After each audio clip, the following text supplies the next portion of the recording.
when you have different voices, women, different people from different backgrounds, it's much more successful. 15% more successful businesses are if they are having more of a diverse leadership team. So I think people are financially squandering talent, because if you get that brilliant talent that's invisible and you put it in the spotlight and you encourage people to be heard and be seen, I think it's good for business. Welcome to Evoke Greatness, the podcast for bold leaders and big dreamers who refuse to settle. I'm your host, Sonnie, CEO, entrepreneur, and someone who's spent over 20 years building, leading, and learning what it really takes to rise. Every step of that journey has taught me something worth passing on. Lessons in business, leadership, resilience, and the psychology behind it all. Here, you'll hear raw conversations, unfiltered truths, and the kind of wisdom that ignites something deeper in you, your courage, your conviction, and your calling. This show will help you think bigger, lead better, and show up bolder in every part of your life and business. This is your place to grow. Let's rise together.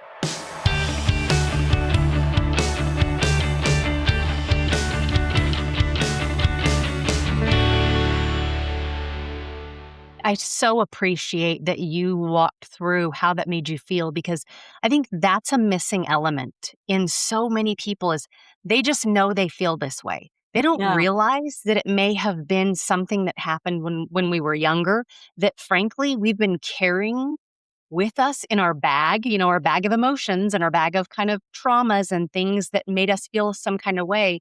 We carry those around with us and we don't realize that they plant themselves in other parts of our life. And so you calling that out puts a name to it, it identifies it. So for people who feel like, I don't know why I feel this way, oftentimes it's because something that occurred early in your life that it impacted you emotionally and you've carried that with you.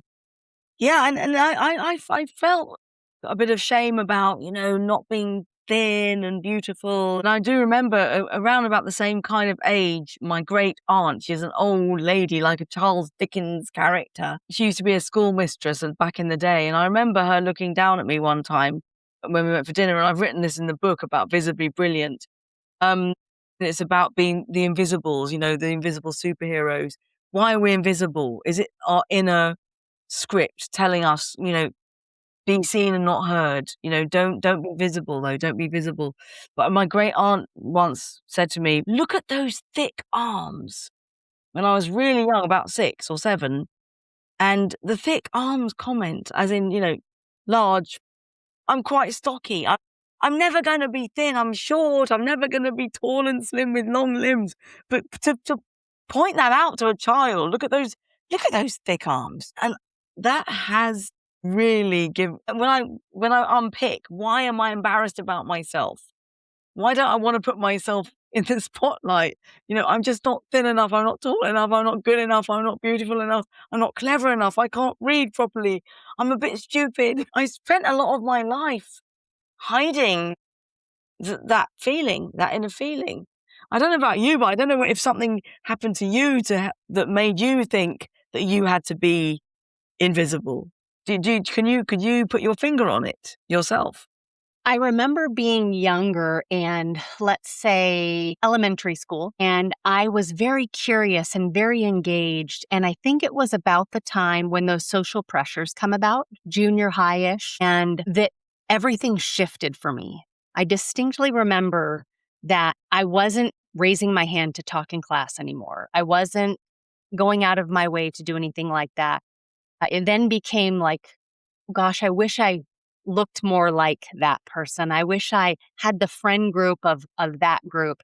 And I remember distinctly that became this moment in life when I didn't feel like I fit in. And that led all the way through high school. And so it's interesting. It's probably been in the last 10, 12 years that I've really kind of rediscovered or discovered in the first place this kind of world of personal development. And that has allowed me to have some personal discovery, which is really cool because I have really gotten more comfortable with leaning back into that childlike moment where I'm very curious. I want to know everything about everything. And it's okay for me to ask it. And I want to sit in the front row when I'm anywhere. I want to sit at that very first, in that front row. I want to raise my hand. I want to ask questions. I want to engage. And so it's interesting how I went a large portion of my life, junior high-ish to 35-ish, feeling like I just didn't belong. And Why? I Why didn't you belong? That's really strange. Yeah, What I in what think way didn't you belong, do you think?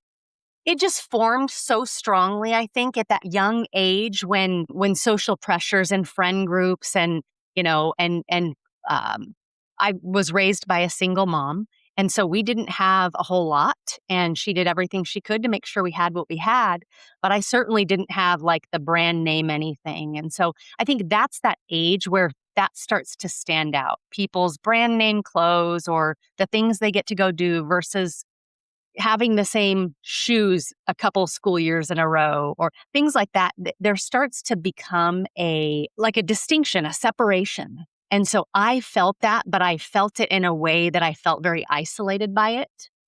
And so I held on to that and I just that became my identity. And today, or, over the course of the last 10, 12 years, it's really been less about, I don't know that I feel like I belong anywhere.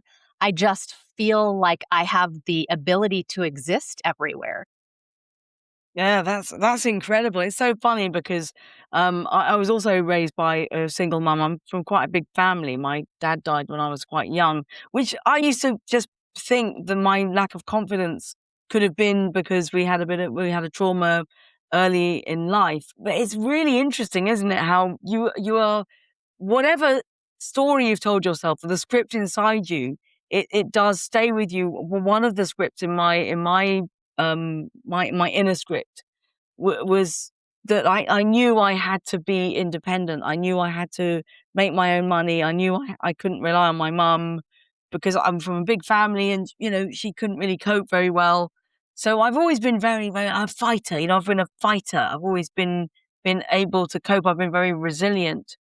But in a way, it was almost my sort of my resilience and the show must go on attitude that's part of my core, my personality. However, there was something somewhere along the line, I've labeled myself, dumb, bit of an idiot. And one of my brothers is very, very clever. He plays a piano like Mozart and he went to public school. He got lots of scholarships and he's really, really, really brainy. He had to, he was 4 years ahead of his maths class. And so I thought, if you're clever, that's clever. So I thought, even though I've done really well in my exams, I've got a degree, I don't know how much proof I needed. I just thought I was dumb. It's so silly, isn't it? When you look Right. back on it now, and now I know. But isn't it interesting when you realize, when you start reading books about psychology and personal development, you realize, my gosh, maybe I that's not true. Maybe I got it wrong. Maybe I'm not dumb. Maybe my brain is wired in a different way. Actually, I'm quite good at some stuff.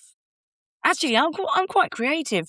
Actually, I'm really good at, reading the room. Now I can confidently say, I'm really good at helping people to be more confident.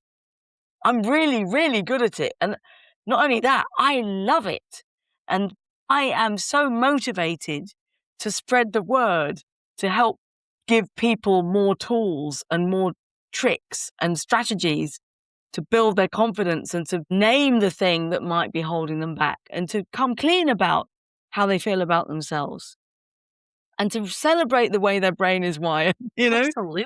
And Yes. so Yes. isn't that funny though? Because when I talk now, it's as if, haven't you always been like that? But I haven't always been like that. I haven't been free to say, I thought I was dumb. I wasn't free to say those things before. And I think when you really discover your personality type and you unlock your core, your inner talents, your abilities, it's a game changer, isn't it, Sonny? You've It done it. really is. It really is. That's, it's interesting. And I think sometimes it's the perspective of we can look inward at our stories and what's shaped us along the way. What our narrative, right? It's the story that we've told ourselves about ourselves. And sometimes we think, oh, it's just us. But you work with politicians, you work with people who are in the limelight that still battle with this. It's not just, it just is maybe less visible to the external eye. Yeah, you know what I've realized is that every single person, no, you wouldn't believe this, every single person is human. And every single human isn't 100% sorted.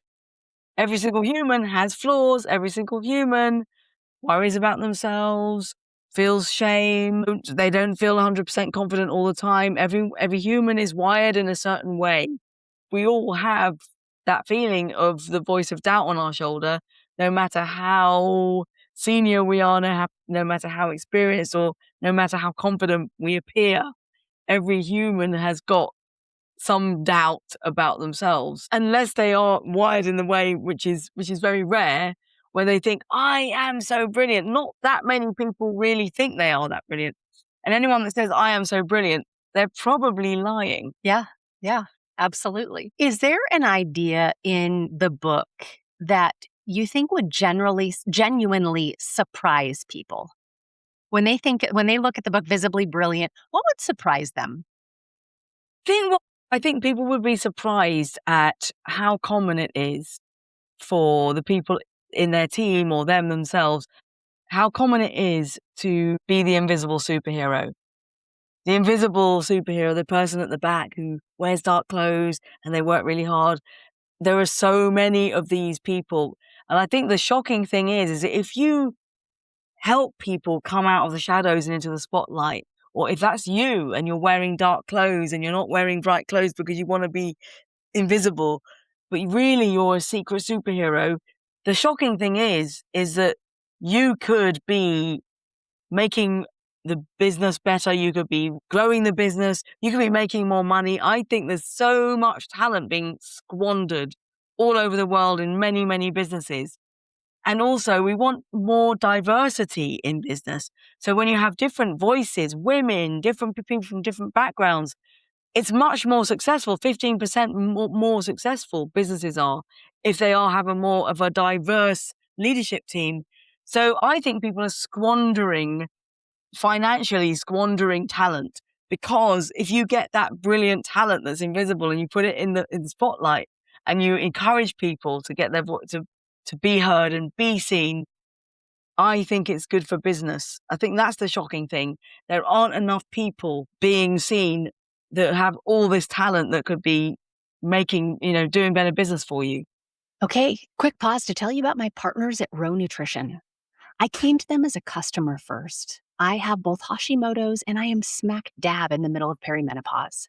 Their liposomal supplements have been a game changer for my brain fog, fatigue, and inflammation.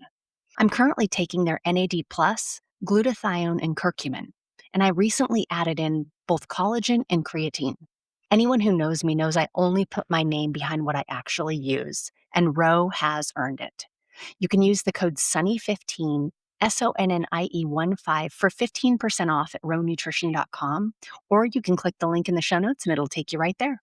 All right, let's hop back into the episode. And for those leaders who are out there who have someone on their team, their face popped in your mind. For those leaders who are listening today, what is one or two things that they could do to draw those folks out, the ones they know are trying to stay invisible? How can they help invite them into contributing to the team or to the company, just showing up more?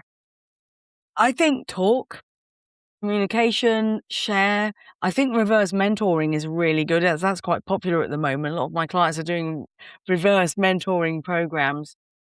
However, I think the most powerful thing is a bit like what Michelle Obama used to do. Michelle Obama came out and said, "You can't be what you can't see." You need to get people like you, like me, at the front saying, "I wasn't perfect. Look at me. I was scared. I'm still scared, but I have a voice. I've got some talent. I bet you've got talent, but you're not showing it.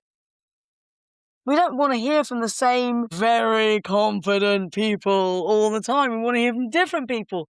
So having more role models, that's how you can encourage people to come out of the shadows. That. What do you think is the difference between someone who walks in a room and owns it and somebody who just enters a room? Well, with my producer's hat on, there are physical things that you can do to help you have more presence and impact. And this is, I remember when I did one of my first sessions that I did with the team at Deloitte, and I talked about my power of the pose model. The way that you hold yourself makes a massive difference to the way that you are perceived. So if you want to have presence and impact and you want to own the room, I've got my little pose formula, POSE. P, posture. Just by standing well, you know this, Sonnie, I think you've done a lot of personal development, and you know that in terms of performance, whether you're speaking or whether you're in a meeting, just by putting your shoulders back and standing well, just like the TED Talk, the Amy Cuddy TED Talk from Harvard talks about, which is when you stand well, you physically gain more confidence. That's the science behind it. But in terms of people looking at you, if you stand well, that gives you a higher status. It gives you more gravitas. If you are planted and you are self-assured, gravitas comes from the word gravity. So, the weight. Think of the weight in your feet. Think of being grounded, being solid. So having that power of feeling the ground beneath you and really holding your space, it's purely physical, but that makes a massive difference. So pose, posture, P. O is, in my little acronym, simply means for energy. Just thinking about your energy. When you walk in the room, what energy do you have? Do you have positive energy? Do you have active energy, or do you have slightly awkward energy? Do you have male energy?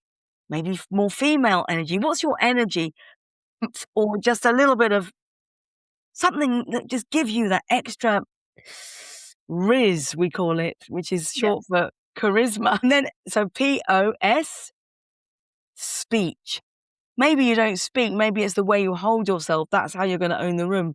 But when you start speaking, are you putting up the volume, or are you slightly hiding your voice, like mumbling? Funnily enough, I've discovered this. I've done quite a lot of research. When you are afraid and when you are worried, the first thing to go actually is your voice. Now, I've done quite a lot of voice coaching, and I've got loads of tips of how to have a better, more compelling, more impactful voice. All I can say is if you want to own the room, don't hide your voice. Don't let it croak. And if you stand well, it's really good for your voice. So you've got posture. You've got a bit of oomph. You've got energy. You've got a bit of you've dialed up your voice quite clear, a little bit louder than usual, but not too loud. You don't have to be loud to have impact, but you do need to be unadulterated. You don't want to be ashamed of your voice. And then finally, in E, POSE, the E in pose, eyes and teeth, smile. And the combination of the power of the pose and the warmth of the smile, that gives you really strong stage presence. So next time you enter the room, think, my power pose, a bit of oomph, a nice, strong voice, nice and clear, a bit slower, and smile. And just that little combination of actions will help you own the room. I love it. I bet you do it automatically, Sonnie. Yes. Yeah, then it becomes how you hold yourself and how you enter a room. And the more we practice, the more we are repetitive in our actions, the more it creates outcomes, and it becomes a way of being for us naturally.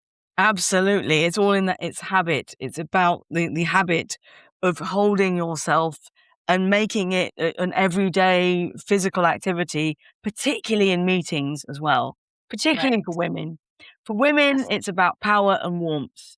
Because if you've only got power and it could be a bit scary. And if you've only got like warmth and smiling and nice, it can come across as low status. So it's the combination of the power and the warmth. That is the good recipe, don't you think? 100%. And it's learning that balance. And you have to play with it a little bit. Sometimes you'll come off a little warmer and not quite as, or, vice versa. And then you learn to find that rhythm. And I think that that rhythm is where you start getting you're elevating your presence. You're elevating being able to take up more space and being okay with it. And I think that then everybody finds their own balance of what feels good. Absolutely. So that's a real that's one of my kind of foundation, the best mini communication lesson of all time because it kind of works on every level and on camera. It would help if I could put more makeup on, but I feel I actually stand on camera. I'm standing up now. I feel it gives you a little bit more, gives you that oomph, it gives you that power, it gives you that energy. Love it. Love it. Well, we're already at an hour. I can't believe it. I think we could just keep going on and on and on. As we wrap up, there's a question that I always love to ask all of my guests, and that is of all you have learned and the wisdom you've received in your lifetime, if today were your last day on earth and you got the opportunity to share to impart one piece of advice or wisdom out to the world, what would that be? Be yourself, because everyone else is already taken. And I've stolen that from Oscar Wilde. And it's so fitting though. It's so fitting, especially with the book, especially with your zone of genius and what you're showing up and sharing based on your experiences. Now you're sharing with the world. Esther, I will have all of this in the show notes, but where can people find you, follow you, if they want to bring you in to their organization or their corporate team to work with them? How do they do that? Well, it would be my pleasure if you want to talk to me about getting a bulk load of my book and then running a session. I could run masterclasses for you. It's very easy to find me. My name is Esther Stanhope, spelled Esther. I'm on LinkedIn. I've got a website. If you Google me or look me up or look at any search engine, I normally come up very easily. So please link in with me or contact me through my website or buy the book. It's on Amazon. Excellent. Well, we will have all of the links to that. You will literally just be able to go and click and get a copy or 100 copies of the book if you want to. Definitely Yay! encourage everyone. These are the things that if we share openly and vulnerably with one another, guess what? We all get better. And there's opportunity, there is space for everybody to grow and get better. So, Esther, thank you so much for your time, for sharing all of your wisdom from your career and what you're contributing now to the world. Thank you so much, Sonnie. It's an absolute pleasure. Namaste. Okay, stay with me for just a second before you go. Living with Hashimoto's and being in the middle of perimenopause means brain fog shows up in the middle of conversations, decisions, and moments that matter. And I refuse to stay there. I'm very selective about what I put in my body, intentional. So when Meraki Blue came to me wanting to support this community, I said yes because I already believed in what they do. Methylene Blue, mitochondrial health, cognitive performance, mental clarity. It works for me. I want it to work for you too. Meraki Blue is giving the Evoke Greatness community 20% off. Use the code Evoke Greatness, all caps, no spaces at checkout. I promise you, your brain isn't broken. It's just waiting on the right support.